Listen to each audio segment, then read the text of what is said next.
Poursuit notre série d'audiences dans cette édition d'information trip, cette fois au ministère des Affaires étrangères.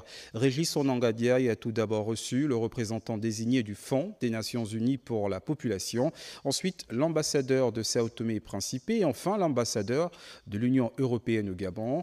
À l'ordre du jour, accord de pêche, réponse à une demande adressée et représentation de copies figurées. Compte rendu de ces audiences, Filika Biyongo Moussavou et Varis Ndoutouma. Il a été créé il y a 58 années.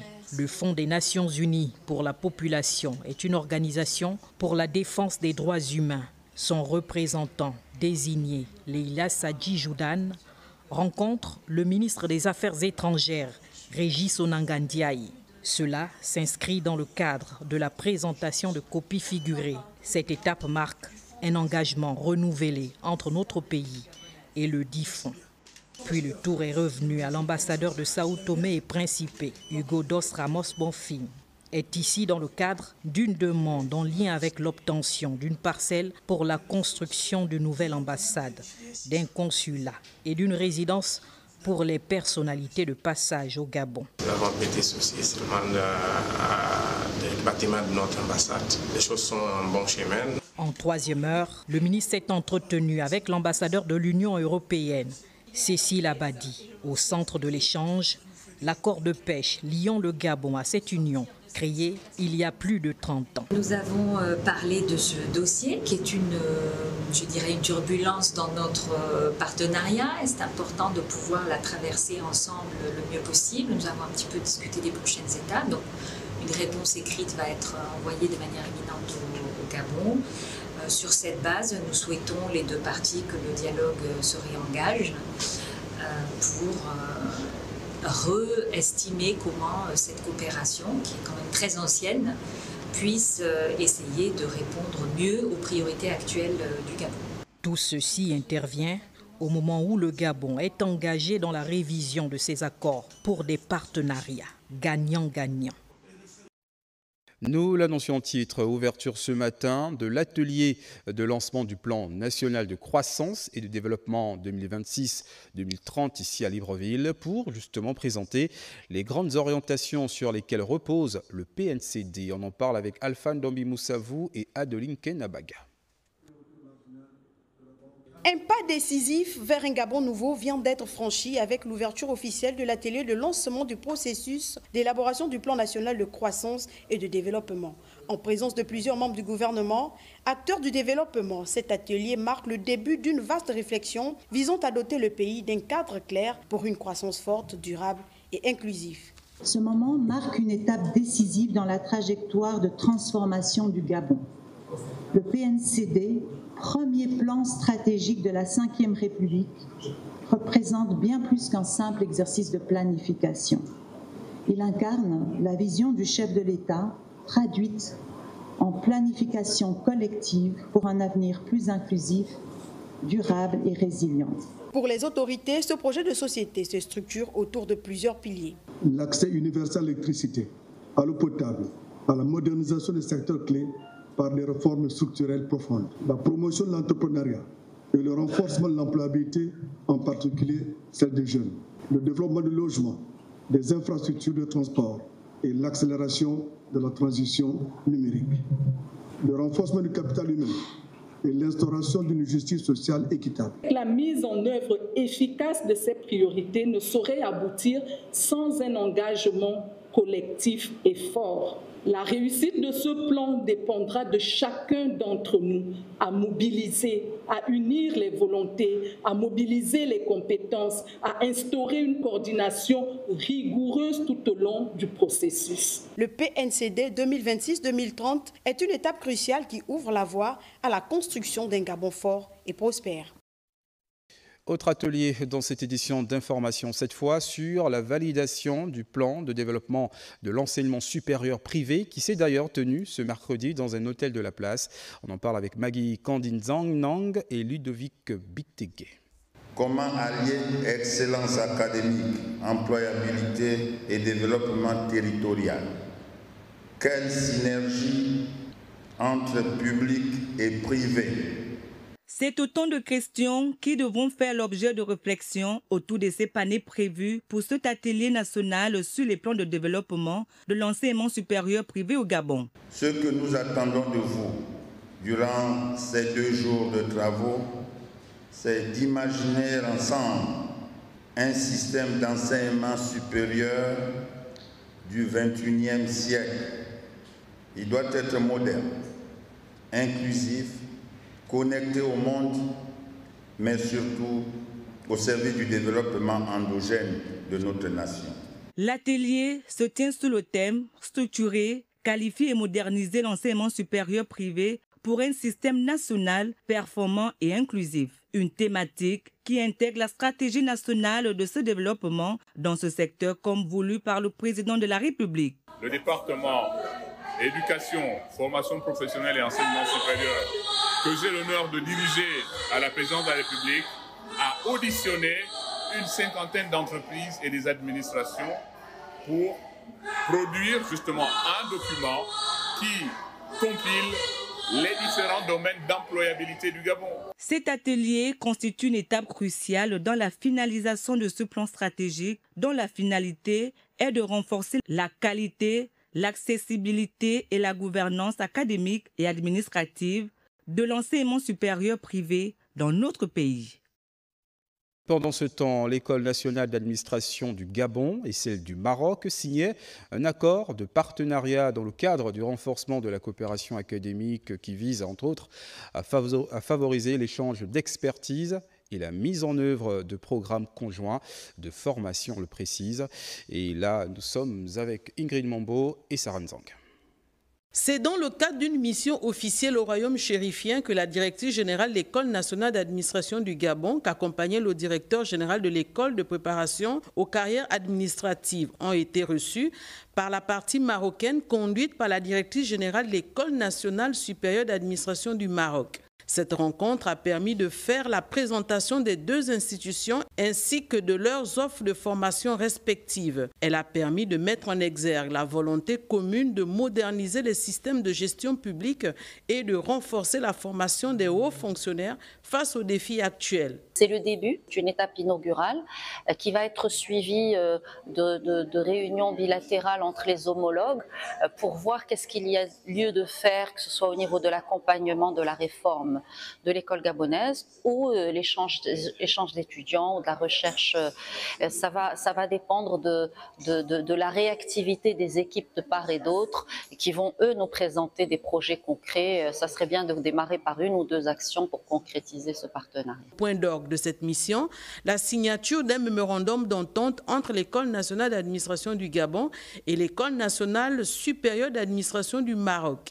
Un accord stratégique inscrit dans une dynamique de coopération sud-sud qui jette les bases d'un partenariat durable entre les 2 établissements. Dans le cadre de la coopération, nous souhaitons, à travers le partage d'expériences, à travers le transfert des compétences, à travers la création de nouvelles filières comme l'administration territoriale, nous souhaitons, avec le Maroc, avec l'ENSA du Maroc, mettre en œuvre une coopération quantifiable, mesurable, en vue de contribuer efficacement à la modernisation de l'administration gabonaise et à la formation de hauts cadres de notre administration compétents, intègres, au fait des enjeux et des défis de l'administration publique moderne. Cette initiative témoigne d'une ambition partagée de hisser les standards de la fonction publique en Afrique en s'appuyant sur les meilleures pratiques du continent et d'ailleurs. Près de 900 élèves ayant obtenu les meilleures moyennes scolaires ont compéti ce matin pour le concours national des meilleurs élèves du pays. Un concours qui se déroule sur toute l'étendue du territoire national. Et ici à Libreville, les candidats ont reçu une visite surprise de la ministre de l'Éducation nationale. Le point avec Nathalie Oquet et Jean-Pierre Moussouami. 2 sites ont été retenus dans la capitale gabonaise pour abriter les épreuves de ce concours national du meilleur élève. Tous les sélectionnés de la zone de l'estuaire ont répondu présent en provenance de plusieurs établissements. Pour ces derniers, le concours national est une opportunité pour montrer son potentiel. Je suis en seconde S. Je vais principalement regarder mes compétences dans certaines matières. Plus tard, tu veux faire quoi? Dans l'ingénierie électrique. Plus tard, je sais pas, bon, L'ingénierie, par là. Pour l'épreuve de français, c'était bien. Pour maths et physique, c'était moyen. C'était un peu difficile, mais ça va. J'aimerais devenir prof à l'université. Dans les grandes universités, grandes. En visite surprise sur le terrain, la ministre d'État a encouragé ces derniers.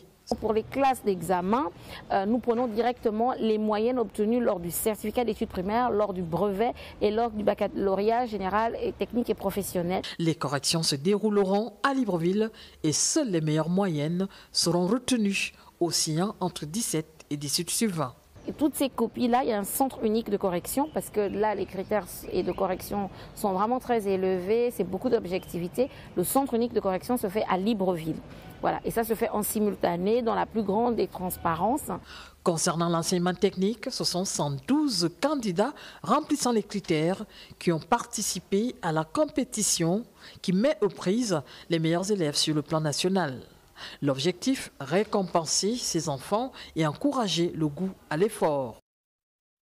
Encore bonne chance à ces jeunes compétiteurs. En cabinet avec cette double audience au ministère des Transports, le patron de ce département ministériel, Ulrich Manfumbi, a reçu successivement l'ambassadeur de la République populaire de Chine au Gabon, puis d'une délégation du Rotary Club Libreville-Doyen. Détails et explications avec Arnaud Babekung et Sarah Nzang.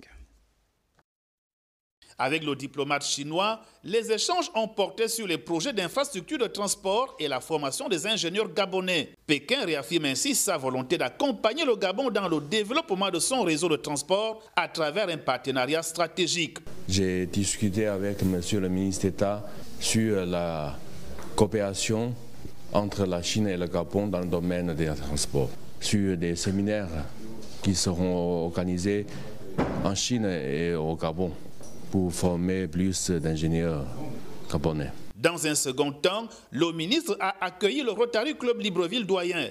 La délégation a présenté ses actions et domaines d'intervention avant de remettre un don de 1000 alcotests. Le ministre les a aussitôt transmis au directeur général de la sécurité routière. Ce matériel contribuera à renforcer la lutte contre l'alcool au volant, notamment à l'approche de la période de grand départ. Ce don, nous l'avons fait ce matin pour lutter contre l'alcool au volant. Raison pour laquelle nous avons rencontré le ministre d'État afin de lui remettre 1000 éthylotests qui serviront à la Direction générale de la sécurité routière durant leur contrôle routier. Justement, face à l'intensification des déplacements entre les centres urbains et l'intérieur du pays, le colonel Jean-Baptiste Mayombo a lancé un message de fermeté à l'endroit des conducteurs, appelant à une conduite responsable. Lorsqu'on boit, on ne conduit pas, et lorsqu'on conduit, on ne boit pas. C'est le conseil du directeur général de la sécurité routière. Ces différentes rencontres traduisent l'engagement constant d'Ulrich Manfumbi à relever les nombreux défis qui se posent à son département ministériel. En diplomatie, reçu par la ministre de la Jeunesse, Armande Longo, épouse Moulingi, l'ambassadeur du Brésil au Gabon a revisité les grands axes d'un partenariat aux multiples facettes. Objectif, dynamiser les échanges, notamment à l'approche de la COP30 prévue au Brésil en fin d'année. Claude Sage-Boussougou Matumba et Varis Ndoutoum. La coopération entre le Brésil et le Gabon franchit une nouvelle étape. Miguel Gruisbach de Pereira Franco revisite avec Armande Longo et épouse Moulingi le vaste champ de coopération bilatérale qui unissent les deux pays, notamment dans le domaine culturel et sportif. Dans les domaines culturels et dans les domaines du développement de l'enseignement du portugais ici à Libreville. Et ce que nous avons échangé, c'était des initiatives pour l'enseignement du portugais ici au Gabon, en tant que véhicule de formation professionnelle. Comme vous savez, nous avons des projets pour le développement de l'élevage ici au Gabon, liés au l'enseignement des sciences agricoles, des sciences vétérinaires, et pour ça, il faut du portugais. Et dans la perspective de la COP30 qui se tiendra cette fin d'année au Brésil, les échanges ont également porté sur la coopération climatique, un enjeu majeur pour les deux pays qui partagent les deux plus grands bassins forestiers au monde. Aussi, les parties ont évoqué une future exposition culturelle conjointe pour illustrer l'engagement commun en faveur de la préservation de l'environnement. Pour moi, j'ai été surpris de sa proactivité, de sa connaissance et de sa reconnaissance du potentiel de la coopération entre nos deux pays, même dans les initiatives culturelles liées à la promotion de la COP30. Dans le contexte de la COP30, nous avons parlé aussi à propos de la possibilité de l'exposition des artistes brésiliens et gabonais sur la faune gabonaise. Au-delà du climat, l'accent a été mis sur la redynamisation des accords existants, notamment dans l'apprentissage du portugais, facilitant les échanges économiques dans le secteur agricole. La coopération sportive n'est pas en marge, elle vient renforcer les liens entre les jeunesses gabonaises et brésiliennes autour des valeurs de partage et d'excellence. Nous l'annoncions également en titre, ce matin s'est ouvert un séminaire de formation sur l'accueil et l'hospitalité dans le cadre du tourisme, initiative du ministère du Tourisme durable en vue d'améliorer les compétences des professionnels de ce secteur appelés à recevoir les visiteurs dans le cadre de la 2e édition de la caravane touristique du Gabon. On en parle avec Arnaud Manza, Ludovic Bitegué et Chili Mania. Il s'agit pour les autorités, via le ministère du Tourisme, d'optimiser les compétences des acteurs du secteur dans le cadre de l'accueil et l'hospitalité des touristes. L'objectif est de pouvoir structurer, dynamiser et de nous arrimer aux normes de tourisme, des standards de tourisme international. L'accueil et l'hospitalité, deux notions clés dans le tourisme qui contribuent à une expérience de voyage positive et mémorable pour le visiteur. Je suis là pour donner des idées aux opérateurs qui sont venus à recevoir ce séminaire, des idées sur comment intégrer l'accueil dans les valeurs du tourisme durable et du tourisme responsable.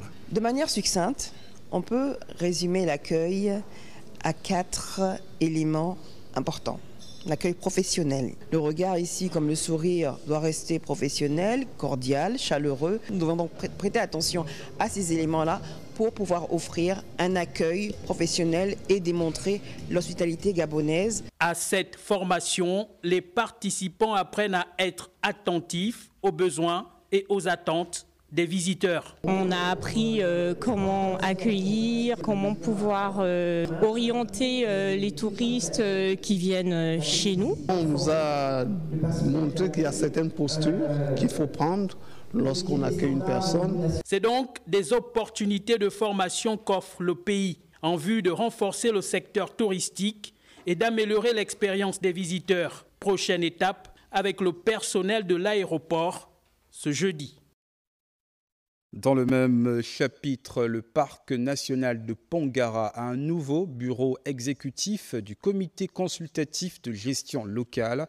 Il a été renouvelé ce mercredi à Libreville au terme d'une assemblée générale de 2 jours. Les détails avec Linda Nyumba Mungengi, Cédric Zendong et Paul Jessica Nkol-Ndotoum. L'interdiction aux communautés locales d'exercer les droits coutumiers au sein des parcs nationaux ou encore le conflit homme-faune sont entre autres les raisons souvent à l'origine des problèmes de gestion des aires protégées. C'est donc pour trouver des solutions durables que l'une des lois environnementales en vigueur au Gabon a prévu la création des comités consultatifs de gestion locale. C'est un outil important dans la protection de nos écosystèmes, la protection de nos environnements et de tout. Le comité que nous allons renouveler devra désormais jouer un rôle clé dans la cogestion des parcs, dans l'alignement avec la vision du président de la République, son Excellence Brice Clotaire Oligui Nguema.